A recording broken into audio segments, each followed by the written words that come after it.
欢迎来到16频道，今天来聊一下 My Golden Blood 的小说，讲述一个没有感情的吸血鬼爱上了人类的故事。虽然是 BL 小说，但它不只是单纯的谈恋爱狂撒糖，小说本身就有一个很有趣的故事架构。那现在就一起来看看本来应该属于不同世界的吸血鬼跟人类最后是怎样在一起的吧。注意他们还有大量的剧透，所以不想被剧透的各位请斟酌使用哦。首先简单介绍一下两位主角，公的名字叫马，是一位活了超过150年的吸血鬼。在他还是人类的时候从小就体弱多病，连他身为医生的父亲也救不了他。就在他生命快要走到尽头的时候，有一只吸血鬼把自己的血喂了给他，马自此成了永生的吸血鬼，但代价是他失去了人类应该有的味觉、嗅觉，更最重要的七情六欲。生的名字叫董，从有认知起都在孤儿院长大，自小就被告知有血友病，所以生活一直过得小心翼翼，尽力了不要让自己受伤流血。20岁那一年，他考到了奖学金，所以就搬到了曼谷，开始他的大学生活。故事一开始，刚过完20岁生日的董跟从小就一起在孤儿院长大的祖马搬到了曼谷念大学。为了生活，他们都很努力的边上课边打工赚钱。但有一天，董的祖马不小心在同一个时间接了2份工作，所以他就请董帮他去一个有钱人的宴会当服务生。董在饭店的宴会当服务生的时候遇到马，董跟马本来应该是不认识的，但是当马一见到董在宴会上出现，马就皱眉，表现得很不满。马就让董送一杯 Bloody Mary 到他的房间。当董把酒送到饭店房间的时候，马就突然给董钱，要董立即离开，不准再留在这边。董就觉得马莫名其妙，想要拒绝，两人因此起了小争执。争执的途中，董打翻了自己送来的酒，而且还不小心被玻璃割到了。看到董流血的手指，马下意识地舔了一口。在董还没有搞清楚情况的时候，他看到马突然变得很兴奋，但很快又恢复了理智。董没有意识到，因为自己流的血引起了宴会里的人的骚动，但作为吸血鬼的马当然是感应到了，所以不管董的挣扎，马立即带董逃离了饭店。在董看来，他自己就是完全被马莫名其妙的绑架了，所以当他一看到机会，就立即逃离了马的身边。然而在逃跑的过程中，董撞到了一个小孩子而受伤流血。本来还想要检查小孩有没有受伤的时候，小孩却突然变得面目狰狞，一副要吃了董的样子。董当然是立即逃跑。最后马及时赶到，救下了董。在马跟那个小孩打斗的过程中，董终于意识到马不是人类。马向董坦白自己是吸血鬼，说过去20年自己一直保护着董，因为董的血液被吸血鬼称之为黄金血。董的血可以让吸血鬼变得像吃了无敌星星一样强大，强大到可以统治世界。黄金血本身是很稀有跟珍贵的资源，当吸血鬼一开始吸董的血，他们就会无法自控，直到董的血被吸干。而马就是被派来保护董，以免董被其他贪婪的吸血鬼抓到。马也告诉董，只要等董到了21岁，黄金血的力量就会消失。本来马只是想要一直默默守护董到21岁，但好死不死，董在办宴会的饭店流了血，而那场宴会其实真正就是吸血鬼派对。董的血已经惊动到了其他吸血鬼，所以马要求董在那之前都要乖乖的被他看守。董听到自己的血对吸血鬼那么的有吸引力，自然不愿意让一样是吸血鬼的马保护自己，所以他就想办法逃离马的身边。但是董还是有点搞不清状况，居然去找警察帮忙。警察不相信他之余，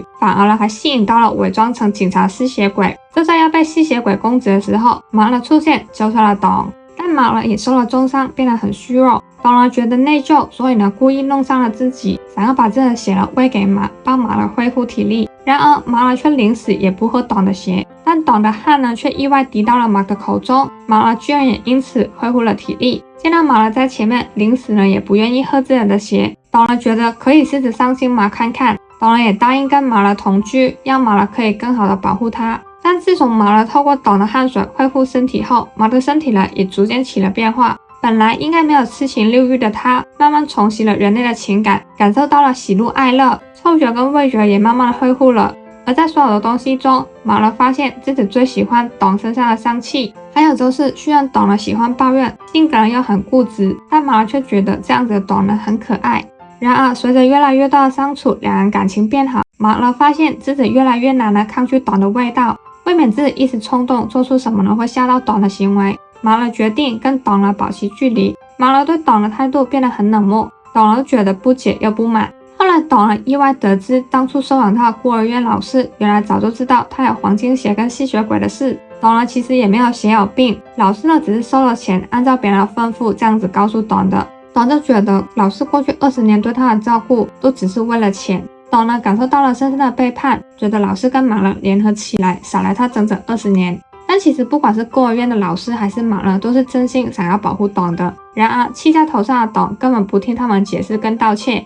董呢觉得遇到马勒就是他人生中最黑暗的时刻，他只想要马勒永远消失在他的面前。看着董的眼泪，马勒觉得伤心又内疚。马勒妥协，让董了恢复一般人的生活，不再一直的紧守着他。然而看到马勒那么简单就答应放他走，董的内心呢莫名的有一阵空虚感。其实马勒并没有完全要放董走，他只是不再出现在董的眼前而已，但还是继续默默的保护着董。然而对于董了到了21岁就会失去黄金血这件事，马勒突然觉得有一些不对劲的地方，所以他都去问了当初吩咐他去照顾董的吸血鬼。而这个吸血鬼叫塔拉，他也是150多年前用自己的血救活了马的吸血鬼，而且塔拉过去还救过很多人，让他们都获得了永生的机会，所以塔拉在吸血鬼的世界很有权威。然而这几年他的体力越来越差，所以有很多的工作都交给了马处理，当中就包括了保护董的安全。马勒想要问清楚为什么董了到了21岁就会失去黄金血的力量。塔拉也告诉了马，原来黄金血的力量会随着董的成长而逐渐加强，当董了到了21岁的时候，黄金血的力量就会强大到令董的肉身承受不住而离世。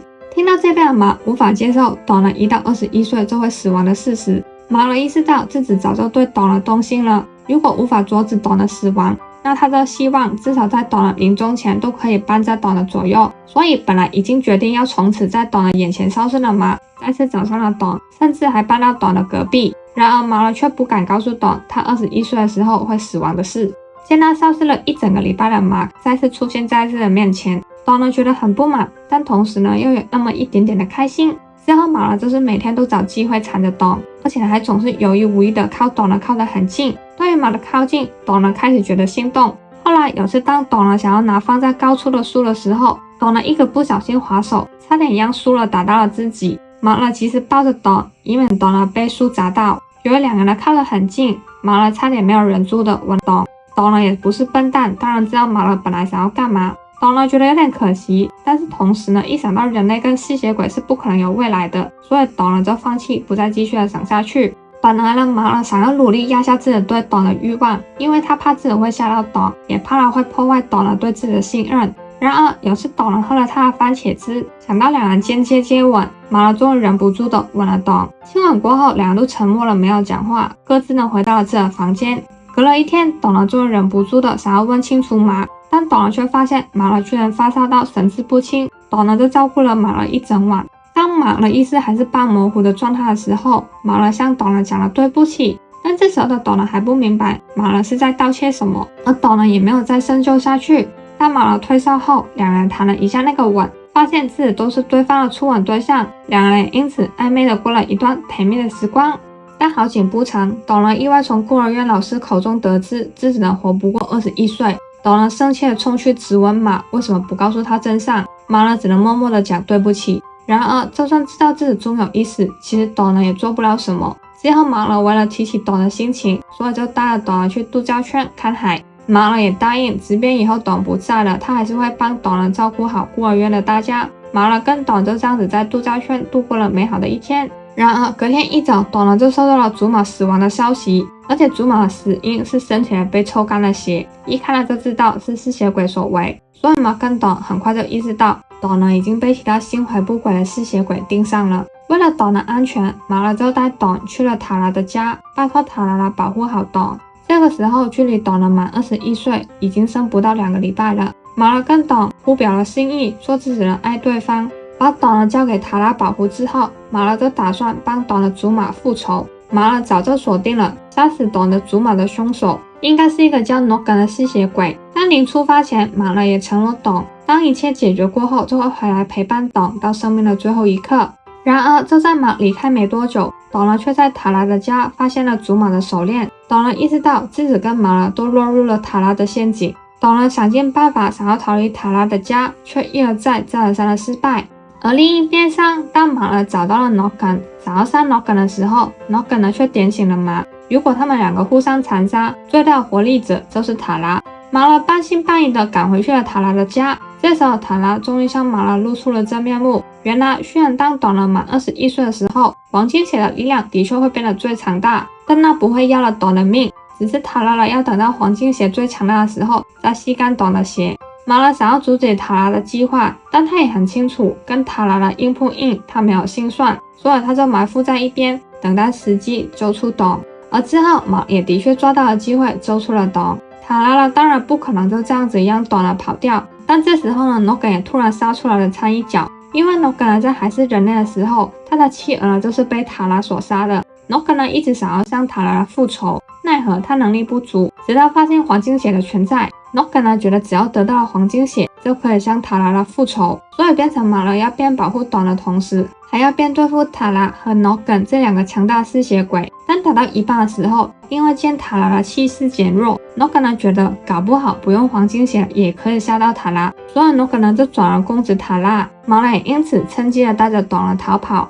然而这时候的马了已经受了重伤，单靠吸血鬼的力量也难以令自己康复。董想要为马了吸自己的血，但马了还是坚定的拒绝，因为他很清楚受了重伤的自己一旦吸了就一定无法停下来，直到董的血被他抽干。马了无法接受永生的都要失去董，但董也不愿意看马了就这样死去，而且董也很清楚知道，只要塔拉跟 Nogon 任何一个还活着，拥有黄金血的他还是终得一死。所以董假意要吻马，实质上却是咬破了自己的嘴唇，让马了吸他的血。碰到黄金血的瞬间，马了就失去了理智，无法控制的一直是董的血，董的身体也因此一点一点的变得冰冷。当董的血快要被吸光的时候，塔拉突然出现，拉开了马，崩溃的尖叫说马毁掉了他的一切。恢复理智的马完全没有兴趣理塔拉，只能痛心的看着变得奄奄一息的董。